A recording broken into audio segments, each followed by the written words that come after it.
Сәлем баршаңызға. Бүгінгі видеода Бекет атаның бойындағы адам сенгісіз тылсым қабілеттерін айтып, аңыздарымен бөлісетін боламыз. Бекет ата бүкіл қазақ елін әулиелігімен таң қалдырған тұлға. Ол 1750 жылы Атырауда дүниеге келген. Ол кіші жүздің Адай руынан шыққан. Маңғыстауда өмір сүріп, сонда қайтыс болды. Қазір оның 7 мешіті бар. Ең үлкені Маңғыстау маңындағы Оғландыда бой көтерген. Үстірт басындағы мешітке адамдар баспалдақпен көтеріліп шығу керек. Ел ішінде мынандай қызық аңыз бар. Бірде тұңғыш президент Назарбаев үстірт басындағы мешітке тік ұшақпен қонбақ болған екен. Сол кезде қатты жел тұрып, Назарбаев отырған тік ұшақты қонғызбай қойыпты. Осылай бірнеше рет қайталанады. Сонда Назарбаев жерге қонып, мешітке жұрт секілді баспалдақпен көтерілуге мәжбүр болған көрінеді. Яғни Бекет атаға хан да, қара да бір. Оның аруағы адамдарды бөліп жармайды. Бекет ата өзінің сәулелігінің арқасында болашақта не болатынын дәл болжап, халықты бәле жаладан сақтап отырған. Қазақ тарихында дәл Бекет атадай жылан кейпіне ене білетін, аққу болып ұша алатын әулие жоқ десек қателеспейміз. Және барлық ауруды емдей алған. Бекет жастайынан зерек болып өсті. 9 жасында топ баламен ойнап жүрген Бекет, «Жаманат болғалы тұр, жау жақындап келеді, абай болыңдар ағайын, сақтансаң сақтайым деген Құдай, сақтаныңдар» деп үлкен кішіше мақалдатып, үрейлі үнмен шыр-пыры шығып жүгіре беріпті. Бұны жақтырмаған ересектер Бекетке «Жағына жылан жұмыртқаласын» деп ұрсып қуып жібереді. Бірақ арада апта өтпей жатып, бастан аяқ суық қаруланған түркімендер тұтқиылдан шабуыл жасап, Адай ауылдарын қырып салады. Олар үйдегі шаңырақтарды ортасынан түсіріп, өртеп жібереді. Түркімендер қазақ әйелдерін күң қылу үшін ұрлап, малдарды алдарына салып айдап кетеді. Қамсыз жатып қапы қалған Адайдың жігіттері қайта жасақ жиып, түркімендердің соңынан қумақшы болады. Сол кезде бала Бекет: «Әзірше аттанбаңдар, аруақ қолдамайды, жолдарым болмайды. Қашан аттану керектігін өзім айтам, шыдай тұрыңдар» деп тағы шырқырай жөнеледі. Сонда таяз ойлар: «Қап, на қасқырдың күшігі жаман ырымын тағы бастады ғой. Тіліне шоқ түскірді, алып кетіңдер» деп Бекетке тап береді. Сол кезде елдің ішіндегі көпті көрген ақсақал: «Жә, тоқтаңдар, осы бала бірдеңені білетін секілді. Өткенде де ескертіп еді, өзіміз өр көкіректеніп, өзім білемдікке салынып, тыңдамап едік. Бір жолға тыңдап көрейік, ақыры не болар екен» деп басу айтып жігіттерді тоқтатады. Осылайша арада бірнеше күн өткен соң Бекет ата таң азанмен оянып алып: «Алладан хабар келді, ал аттаныңдар, жау жеңіледі» деп жар салады. Адайлар қол жинап түркімендердің еліне қарай шапса, ар жағынан басқа жау келіп түркімендерді тықсырып жатыр екен. Сонда адайлар түркімендерге екінші қапталдан шабуыл жасап, өздерінің жесірлері мен малдарын қайтарып алып, елге мол олжамен оралыпты. Мединада Мұхаммед, Түркістанда Қожа Ахмет, Маңғыстауда Пір Бекет деп халқымыз Бекет атаны көтермелеген. Бекет ата жанына жындарды жинай алған. Бұл туралы мынандай аңыз бар.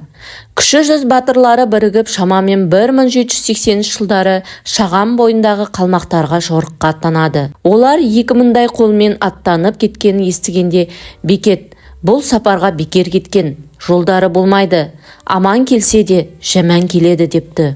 Сол кезде кіші жүз батырлары жорыққа аттанып кеткенін естіген түркімендер 300 жасақпен келіп, бейғам отырған қазақ ауылдарын шауып, малды алдарына салып, айдап кетіпті. Сонда Бекет: «Түркімендерді артынан қуып барып, малды айырып қалайық» деп елге хабар жіберіпті. Әр ауылдан 1-2 еркек шығып, 40 жігіттің ғана басы құралады. Үлкен шалдар Бекетке: «300 қарулы жасаққа 40 адам не істей аласыңдар? Босқа қырылып өлесіңдер ғой. Бастан құлақ садақа, ауылдан шықпай-ақ қояйық» деп айтыпты. Сонда Бекет: «Алла жәрдем берсе, кеткен малды қайтарып әкелеміз» деп жиналған 40 жігітті бастап шығады. Бір тәулік шауып ертесіне жолдың басына шығады. Сөйтсе сайда түйе, жылқы, қой, ешкілерді қамап тұрған түркімендерді көріпті. Бекет өз жауынгерлеріне араларында 40-50 қадамнан тастап, ұрандата айқайлап, жауға үрей сала шабындар. Адам өлтірмендер, тек қана 5-6 тұтқын алуға рұқсат. Қашқан жаудың соңынан қумандар, депті де өзі астындағы ақбоз атына қамшы сала ұрандап жауға қарсы шауыпты. Жолдастары да ұрандата қосыла жер дүниені жаңғырықтыра жауға ұмтылғанда түркімендер малды тастай қашыпты. Аттарына мініп үлгер алмаған 5-6 түркіменді қолға түсіріп, адай жігіттері малды алдарына салып айдап елге оралыпты. Қолға түскен түркімендер өздерін қоршаған 40 жігітті көріп таң қала. Жасақтың қалғаны қайда? Деп сұрапты. Бір мақтаншақтау жігіт. Ей Шақшабас, сендердің зәрелеріңді алып қашырған осы 40 жігіт қой. Қалғаны деп кімді айтып отырсын? Көздеріне қос көрінген болар депті. Сонда әлгі түркмен. Ана отырған ақбоз атты кісінің оң қанатында 1000 кісі, сол қанатында 1000 кісі атой салып ұмтылғанда есіміз шыға қаштық қой.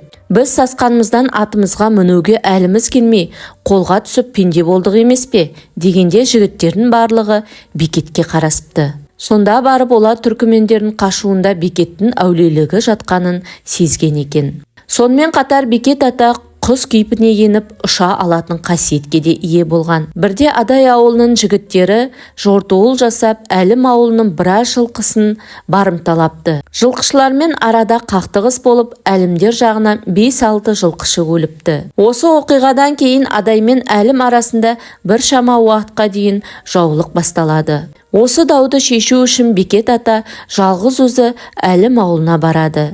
Адайлар талай адамымызды өлтіріп, малымызды барымталаған. Әлі күнге дейін құн төлемей, тендік бермей жүреді. Сені Құдайдың өзі айдап келген шығар. Қазір далаға алып шығып өлтіреміз деп, Әлім жігіттері Бекет атаны өлтірмек болады. Сонда Бекет: бәріміз де мұсылман баласымыз ғой. Сендер мені өлтірер болсандар, соңғы рәкат намазымды оқып алуға мұрсат беріңдер. Сосын өлтірерсіңдер деп өтініпті. Әлім ауылы оған рұқсат береді. Бекет ауыл алдындағы төбе басына шығып, оңаша тұрып оқығысы келетінін айтыпты. Төбенің етегінде қазыққа арқандаулы тұрған атын көрсетіп, егер қашып кетеді десеңдер, төбені айнала қоршап тұрыңдар. Тек менің намазымды бұза көрмеңдер деп өтініпті. Содан Бекет төбе басына шығып жайланып, намазын оқуға кірісті. Ауыл адамдары төбені айнала қоршап алады. Бекет бір рәкат намазын оқып болып, екіншісіне кіріскен кезде төбені қоршап тұрған адамдардың бастары айналғандай болып, әркім тұрған жерлеріне отыра кетіп қалғандай болыпты. Біраздан кейін олар естерін жиып көздерін ашып қараса, төбе басындағы Бекет зым-зия жоқ. Арқалымдаулы аты сол тұрған жерінде. Бекетті іздеушілердің бір тобы өрісте мал жайып жүрген қойшыға жолығып сұраса, қойшы: бейсеубет жүрген аттылы да жаяу адамды да көргенім жоқ. Сендер намаз оқыды деген шамада бір құйын ауылға қарай бет алды. Ойпырмай, мына құйын ауылға барып соқса, үйлерді шығып әбігерге салады-ау деп қарап тұрдым. Әлгі құйын ауылға жақындай бере өзінен өзі жоқ болып кетті. Бірақ жоғарғы жағынан бір үлкен ала қанат аққу сияқты құс ұшып шығып, тура түстікке қарай бағыттап ұшып кетті. Әлгі құс маған сол құйыннан бөлініп шыққандай болып көрінді депті. Содан Әлімдер ана арқандаулы тұрған атына барайық деп Бекеттің қазықтаулы атына келіпті. Арқан байлаған қазықты жерден суырып алса, қазық алтыннан соғылған екен. Оның құны қарайған ауылдың барлық малының құнына қатырлық. Аттың ерінің басындағы қоржынды ақтарып қараса, ішінен қымбат матадан тігілген бірнеше шапан шығыпты. Сол жерде бір үлкен қария тұрып: «Ау жамағат, бұл келген тегін адам болмады. Адаймын деді ғой, мен білсем бұл келген Адайдың Бекеті болды. Мына алтын қазық қоржындағы шапандары мен атын арқандаулы күйі тастап кетуі оның әулиелігінің кереметін сездіріп тұрғандай емес пе? Алтын қазық өлген адамдардың құны. Мына ат пен шапандар ат шапан айыбы болды. Біз оның жөн сөз айтуына мұрсат бермей, салған жерден өлтіреміз деп өрекпідік. Әлгі қойшы айтқан құйым Бекеттің құдіретін көзімізге көрсеткені емес пе? Бәрінің бастарын айналып естерінен танып жатқанда, ол атына мініп кетуге толық мүмкіндігі болды. Бірақ олай еткен жоқ қой. Бұл оның ақ ниетпен келгенінің, сол ақ ниетпен кеткенінің белгісі емес пе? Құйын болып ауылға соғып әуреге салса, қайсымыз не істей алар едік? Аржағымыз бір туған ағайынбыз. Адайлармен арадағы жанжал бұдан былай тоқтатылып, қайтадан туысқандық қатынас жалғасын табу керек депті. Осылайша Бекет атаның арқасында адайлар мен әлімдер татуласыпты. Бекет ата орыстар қазақ жеріне ене бастаған кезде дүниеге келген. Совет билігі ең бірінші Бекет атаның шыққан руы адайларды бағындырмақ болған. Себебі оларды сөзбен алдап арбау, үгіт насихатпен жеңу мүмкін емес еді. Адай ата ұрпақтары ұлт мүддесіне ешқашан сатқындық жасаған емес. Адайлар Ресей патшалығы жаулап алған соң, ғасырлық бұдан кезінде де оған бағынбады. Тіпті тәуелсіз Қазақстан кезінде де жемқор билікке қарсы алғаш көтерілген жаңаөзендіктер болды. Олар бірнеше мәрте көтеріліп, биліктің халықпен санасуына алып келді. Бекет атаның 1810 жылы 63 жасында дүние салып, өзінің ең соңғы тұрағы Обландыдағы жер асты мешітінде жерленген. Қандай ұқсастық! Мұхаммед пайғамбар, оған Алланың игілігімен сәлемі болсын, 63 жыл ғұмыр кешсе, Бекет ата да осынша жыл өмір сүреді.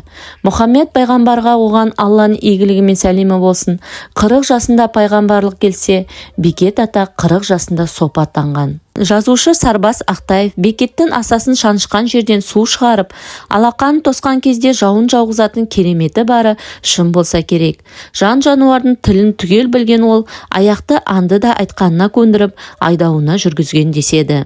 Бір жаугершілікте жалғыз ұлыны мен келінінен айырылып, емшектегі кішкентай сәби немересіне сүт тауып бере алмай, зар елеп отырған кейуананы көріп, ет жүрегі езілген әулие дұға оқып, табан астында өрістегі арқардың тушасын алдырып, нәрестенің соның бауырына басады. Сол арқар бала қашан емшектен шыққанша күн сайын келіп, оны емізіп тұрған екен. Бекет атаның баласызға бала беретін, панасызға пана болады қасиеті болған деп жазады. Дегенмен, қоғам қайраткерлері Бекет атаға сыйыну күнә деп есептейді. Кезінде христиандар Иса пайғамбарға сыйынып адасты, діннен шықты, мәңгілік азапқа ұшырады. Пайғамбарға сыйынғандар Алланың ашуын алып келетін болса, жай ізгі адам ретінде танылған Бекет атадан жәрдем тілеп, қолдау сұраған адамдардың жағдайы қандай болмақ? Өйткені бұл Алла алдында кешірілмейтін күнә, Аллаға серік қосу. Қабірге барғанда, яғни тек қана бір ақыретті еске алу үшін ғана қабірдің басына барамыз. Бір тілек тілеп, олардан жаңағыдай бір дұғаның қабыл болуын тілеу, бұл шариғатқа қайшы ширк амалына жатады. Мысалы, Бекет атаның қабірін үлкен алқалы сарай қылып салып, құлшылық орны қылып алды. Бұл шынында кешірілмейтін күнә деп жазады Серік Боқан. Ал Бекет ата өмірінің соңында халыққа былай деп өсиет қалдырған, және оның өсиеттері әлі күнге дейін өзектілігін жоғалтқан жоқ, дәл шығып жатыр. Тек қана бір Аллаға сыйындар, Алладан медет тілеңдер, ата-аналарыңды сыйлаңдар, жақындарыңды сыйлаңдар, жат жанынан түңілсін. Қарқара жандарын келгенше менің атымда ауызға алмаңдар, өте қиын жағдайда ғана жәрдем сұраңдар. Бейнетіне сабырлық қыл, ал рахатына шүкірлік қыл. Тек жүрсен, тоқ жүресін. Елді, жерді, діл мен дінді, салт дәстүрді, көздерін қарашығындай қорғандар. Білім алындар, білекті бірді, білімді мыңды жығар. Расында да Бекет айтқан сөздер қазір өте маңызды болып тұр. Әулие деген Алланың жер бетіне жіберген ерекше қабілеті бар адамдар. Сондықтан да Бекет атаның әулиелігіне сенгенде тұрған ештеңе жоқ. Бекет атаның аты Маңғыстау үшін өте қастерлі. Бұл жердің жергілікті халқы Бекет атаның атын тікелей атамайды. Ата айтыпты, атаға барамын, атадан келемін дейді. Маңғыстауда Бекет ата бұлағынан 150 метр қашықтықта атаның киіктері жүреді. Оларға тиісуге болмайды. Әулие Бекет ата өмірден өтер алдында халқына айтқан соңғы өсиеті бар. Басыма ит сартып басындырма, жаттың табаны таптамасын. Бұл өсиетті кіші жүз халқы бұл жұтпай орындап келеді.